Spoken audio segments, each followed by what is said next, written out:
Assalamualaikum warahmatullahi wabarakatuh. Perkenalkan, nama saya Muhammad Albar, NIM 2130724. Belajar mengenai pengantar ilmu hukum. Lebih baiknya kita ketahui bahwa istilah pengantar ilmu hukum pertama kali digunakan di Indonesia ketika Perguruan Tinggi Gadjah Mada didirikan di Yogyakarta pada tanggal 13 Maret 1946.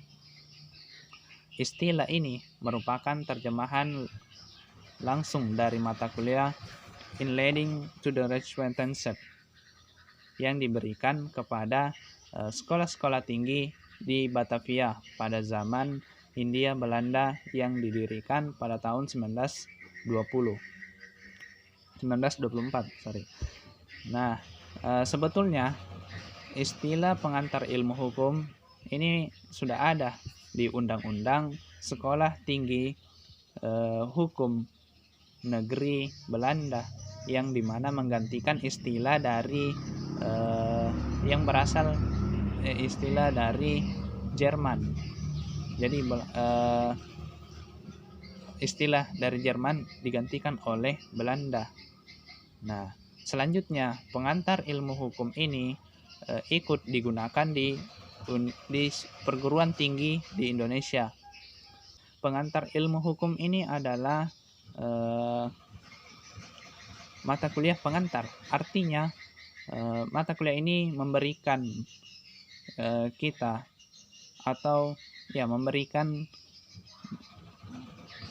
kita pengertian mengenai ilmu hukum, pengertian umum dan asas pokok dan struktur dasar dari ilmu hukum. Jadi ada beberapa fungsi dan tujuan. Salah satu fungsi dari pengantar ilmu hukum adalah menjadi pelindung setiap kepentingan masyarakat. Kemudian adapun tujuannya, tujuan dari itu pengantar ilmu hukum. Tujuannya yang pertama adalah metode ETS, yaitu metode yang dimana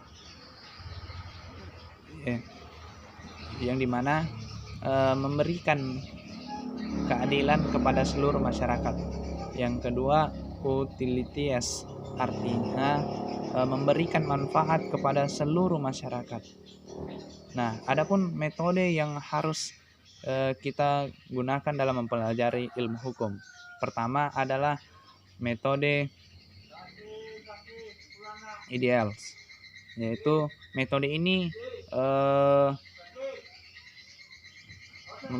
menguji hukum untuk harus mewujudkan nilai-nilai tertentu. Kemudian ada metode normatif bagi orang yang merasa atau merasakan bahwa ilmu hukum ini penting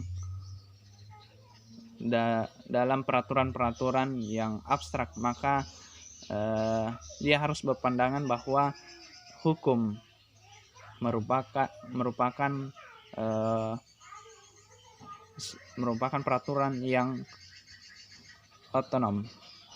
Kemudian ada metode sosiologis, yaitu metode ini bagi yang mempercayai bahwa hukum merupakan peraturan masyarakat, maka metode inilah yang harus digunakan, metode sosiologis.